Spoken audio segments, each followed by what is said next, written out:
algebras, we are going to continue to factor, and now we're going to factor completely. So in my last video, I only focused on the GCF, but this video, we're going to focus on factoring completely.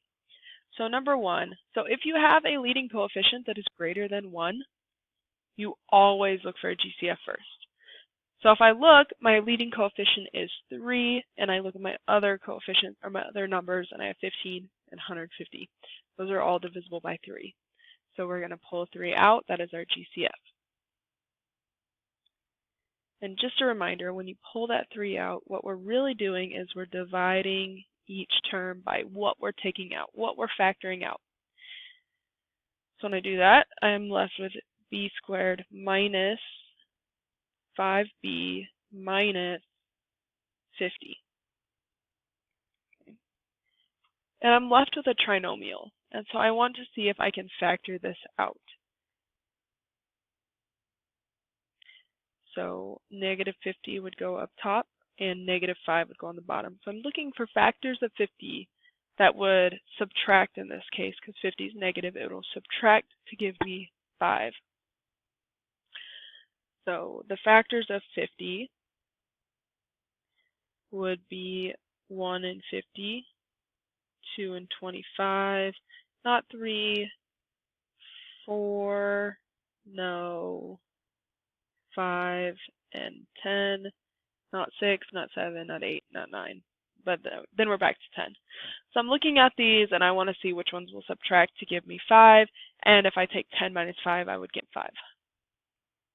So 5 and 10 are my factors. One of them has to be negative, and the larger number is going to take the negative sign because this number right here is negative. So if I take negative 10 plus 5, I'm going to get a negative 5. So I have 3 times b plus 5 times b minus 10. And those are my factors, and that is completely factored. I cannot factor any further.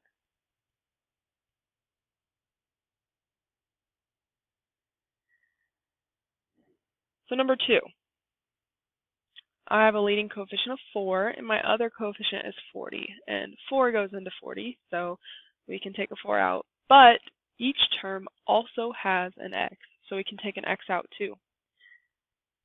So we're going to factor out 4x.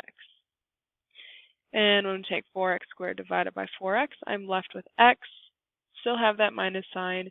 And 4 goes into 40 10 times. X divided by x is 1. And so that is fully factored. Cannot factor any further.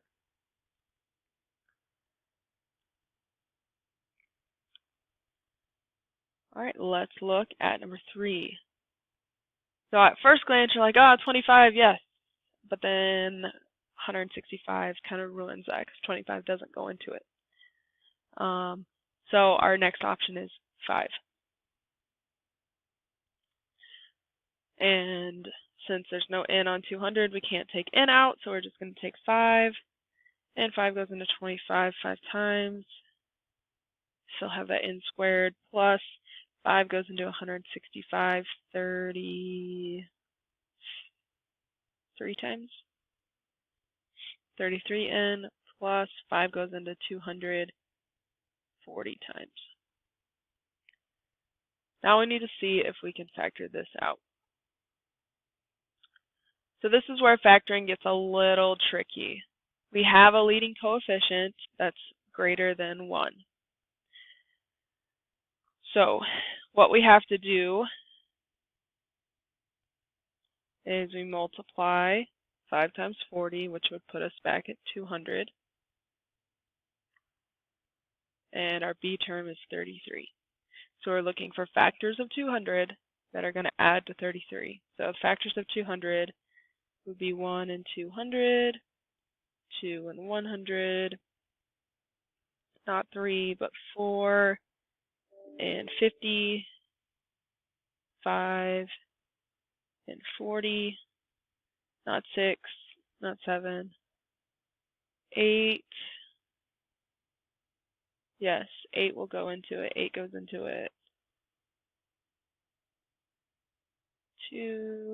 25 times, not 9, 10, 20, not 11, not 12, not 13, not 14,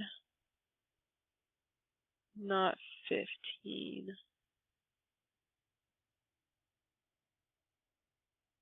Nope. Okay. All right, so those are the factors. So we're looking for factors that will add to give us 33. 1 plus 200 would be 201. 2 plus 100 would be 102. 50 plus 4 would be 54. 40 plus 5 would be 45. And 8 plus 25 would be 33. Okay, so those become our factors, but we're not quite done yet. So because we multiplied this dude in to this number that we factored, we have to write it in both parentheses.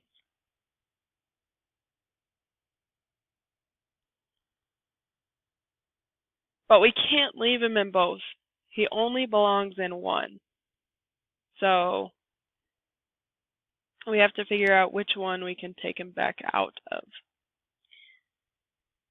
So 5 and 8 don't share a common factor, but 5 and 25 do. So we have to throw that 5 away. And when we do that, we're left with n plus 5. And those become our factors. So we still have 5 out here.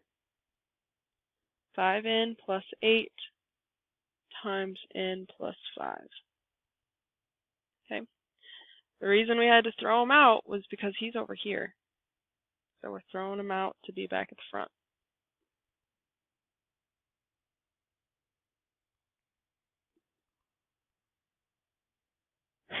You might want to rewatch that one.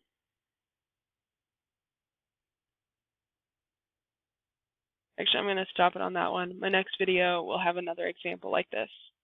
So take a breather, come back, and we're going to have another example just like this one.